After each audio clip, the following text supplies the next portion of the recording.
Hello and welcome. This is going to be my unboxing and review of the Space Marine Legion Cerberus Heavy Tank Destroyer. One of these will set you back £105. You can find the rules in the latest Horus Heresy Crusade Army List book, or likewise you can find the rules in the Imperial Armour Volume 2 2nd edition, so you can use it in your games of 40k if you wish. It's got a really awesome neutron beam laser anti-tank weapon on the front. It's got an excellent positive, whereby if you get a penetrating hit on a vehicle or super heavy, like a Titan, that vehicle can only snap fire for the rest of the turn. But it's also got two negatives, in my opinion, in that if you fail to penetrate, you roll a dice and you may lose a hull point. And another little negative is the armour on the rear is only 13. It's the biggest conspiracy I've ever heard, because it's the same chassis as the Typhon and the Spartan. Oh well. So this is the tank. Obviously this is the unboxing, and it has been checked by my boy. And this is what you get. So we'll have a little look at this bag first. So in here you get the side panel doors, you get the sponson weapons, which you sort of have to magnetise because you can glue them and not have them move at all. I haven't yet worked out how to glue them and them not sort of slowly drop, gravity affect them. So it's just easier to get some sort of strongish magnets, cut off the nib, put the magnet where the nib is, and then at least they're not going to droop, they're going to stay there. And it's also easier for sort of transportation and things. But that's my big pro tip of the day, I suppose. Also in here you get some sort of cowling. I think that's for the laser. You get some pipes for the engine block at the back, and you get some of the top hatches and the targeting arrays for the sponson weapons. In here you get the neutron beam laser itself. It's got 3 of these really awesome cool barrels for the weapon. It's got the exhaust stack, the mounting for the cannons, and so on, and the front of the tank and the rear of the tank too. And then in here, so it's only a 3-bag model, you just can't go wrong. In here are the, I say new, I think they redid this year in 2016, whereby, well, this isn't that new. I mean, this is just the top carapace, and it looks a bit, doesn't look completely straight. My best advice is when you're dry building it, use a hairdryer. You don't need to use a air gun or a lighter or anything like that. You can just use a hairdryer. 10 to 20 seconds with the hairdryer. While it's still bendy, just dry fit it into place with the rest of the pieces, and it will bend and just stay in that position. You could take it one step further and hairdry it, then quickly put super glue, and then gently mould it onto the tank. It works. It doesn't leave gaps. It means you don't need to go over with green stuff, liquid green stuff. Save you so much time.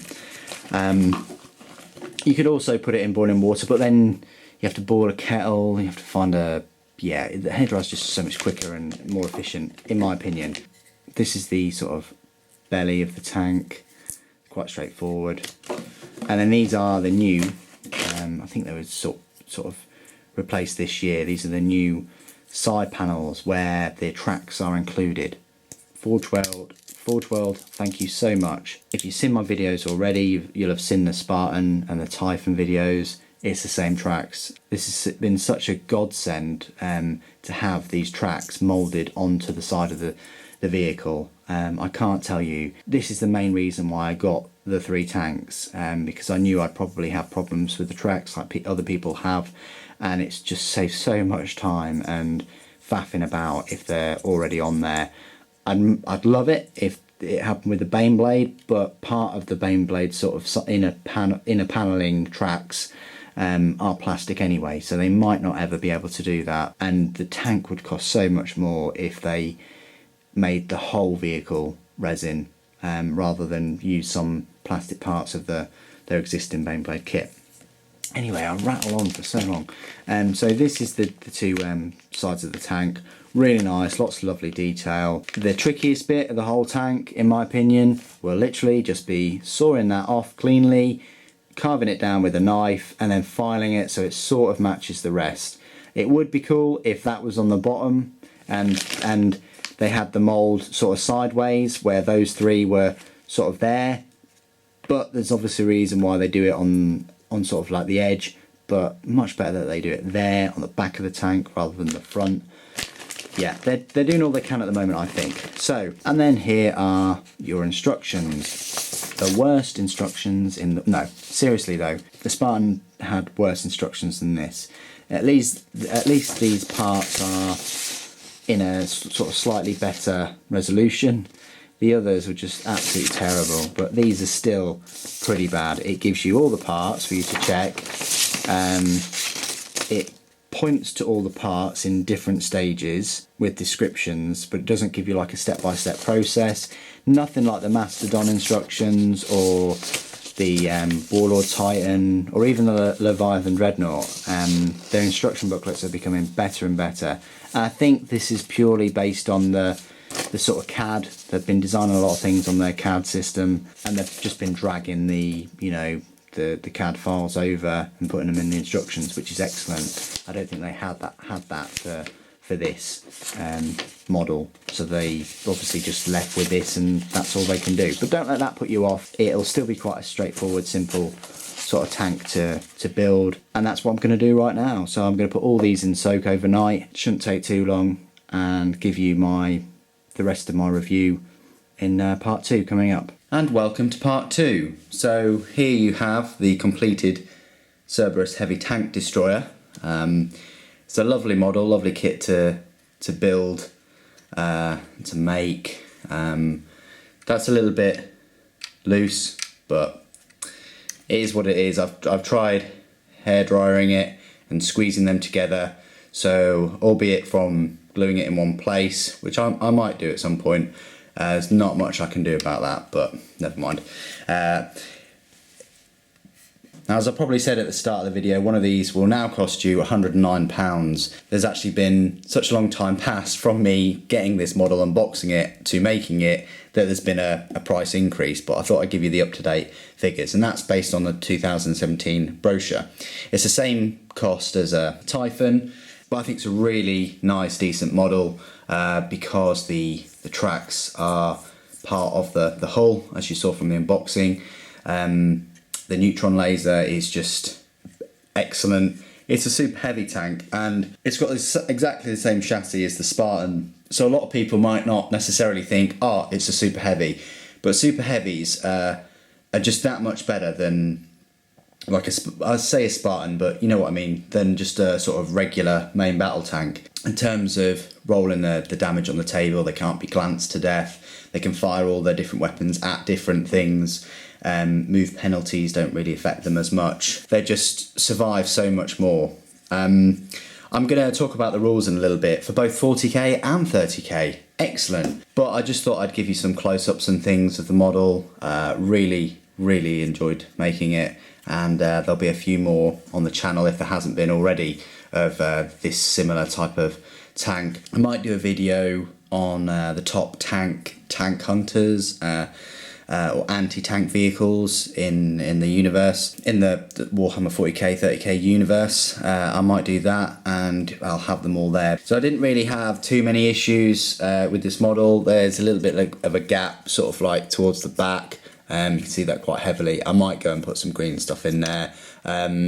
Just the way these things are made, even if you leave them in soak and then dry fit them, most of it fit very well. Just that back section I had a few problems with, but everything else was fine. There weren't too many sort of slippage issues. The guns were fine, they weren't warped. These braces were fine. It's just a really nice model. I mean, you could definitely finish this model in a day and still have time to spray it and make a good effort on painting it. Probably 2 days you could have one of these done, but it depends. But that's if you want to rush it, or if that's just your typical speed at which you finish models.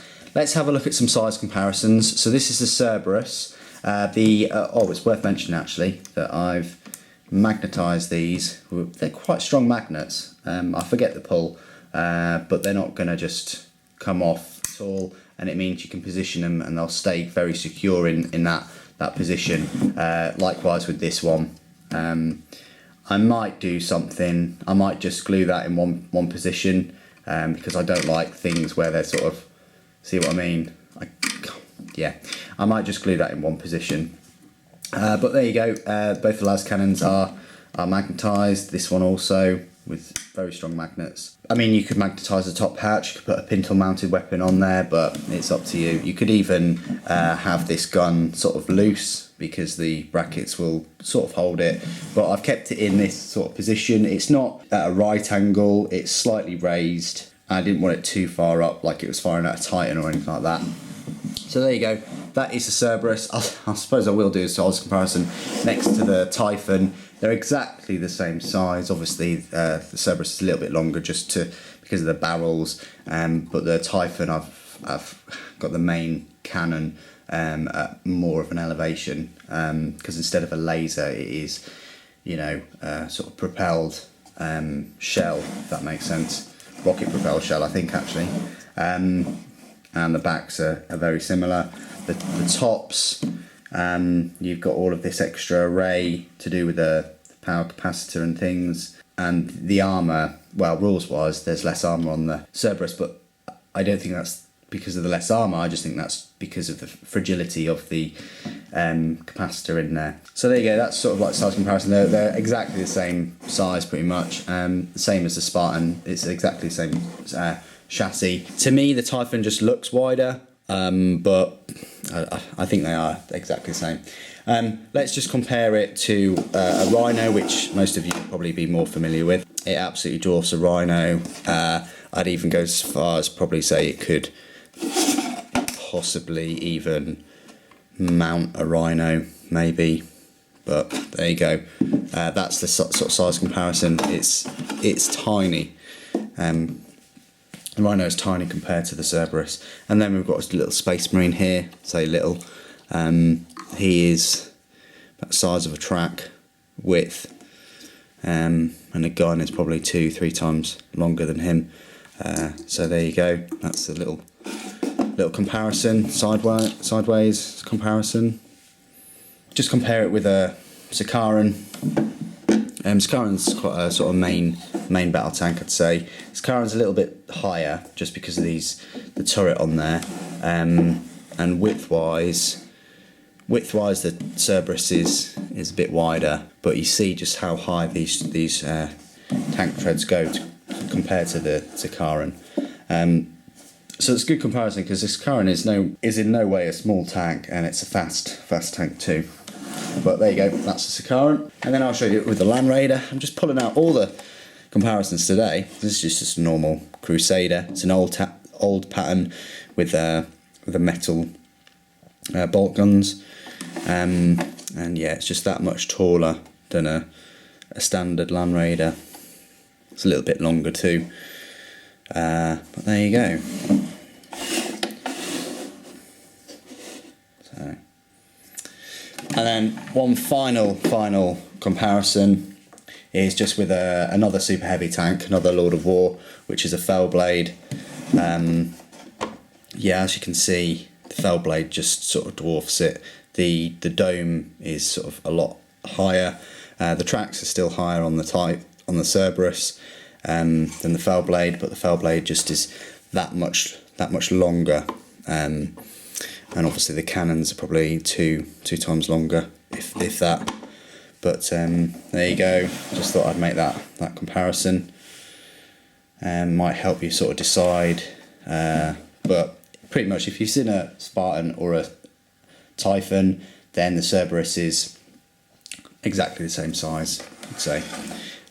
Obviously the Spartan juts out a bit more because of the troop capacity, but you get the picture. So that's the size comparisons out of the way with the things. Let's talk about some rules. I'll compare the rules between 30k and 40k. For the most part, they're exactly the same. The only glaringly two differences, well, three basically, is that the 30k one comes with a flare shield, and you can take armoured ceramite. So one of these base will be 395 points, which is very high, and the Typhon is actually the same points as this now, and I think before it's 340, 350. So you can take the las cannons and you can take armoured ceramite, but if you take both of those things, then it's going to be 455 points.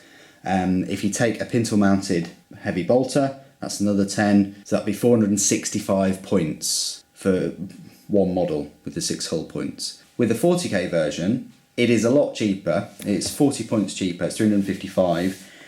You can take the armoured ceramite for the same amount of points. You can still take a pintle mounted heavy bolter, but doesn't have the flare shield. So that is the main difference, the flare shield and its pintle mounted weapon options.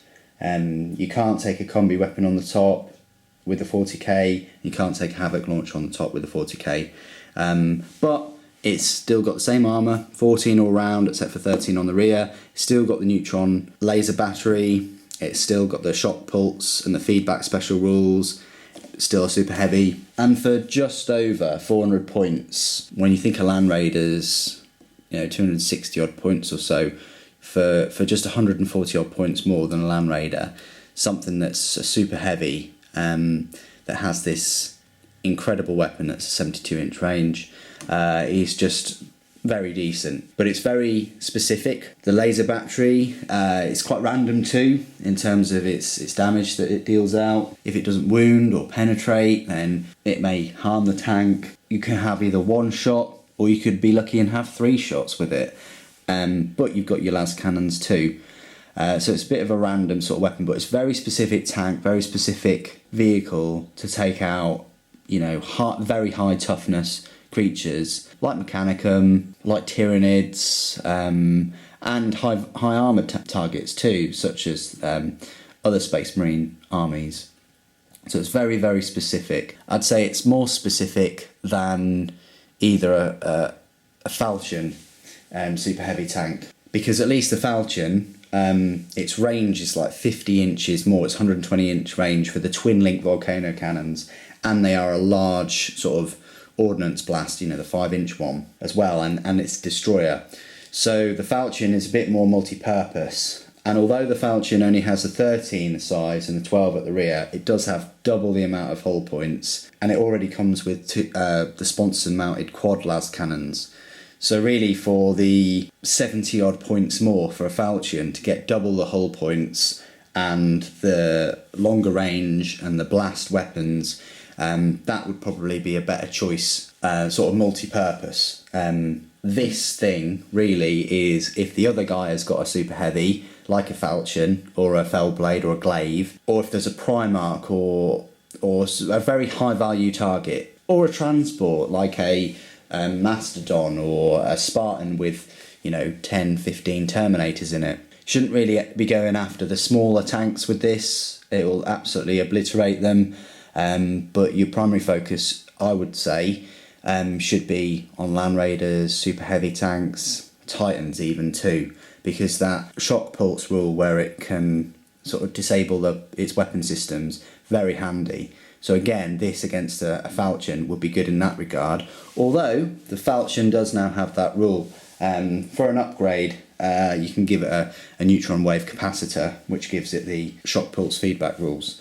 So just be aware the opponent might have done that too, but that's a hefty 35 extra points, so you're almost creeping up to sort of 600 points there. So there you go, that's my full review and comparison and sort of tactics of this lovely tank. I really like this tank, definitely one of my favourites, just because it's the randomness of that awesome weapon, it's the uniqueness of it, and it's the specific use of it against a foe. I really like Land Raiders, and to have a Land Raider that's a sort of an anti-tank Land Raider is brilliant. Thanks ever so much for joining me today. Thank you for watching.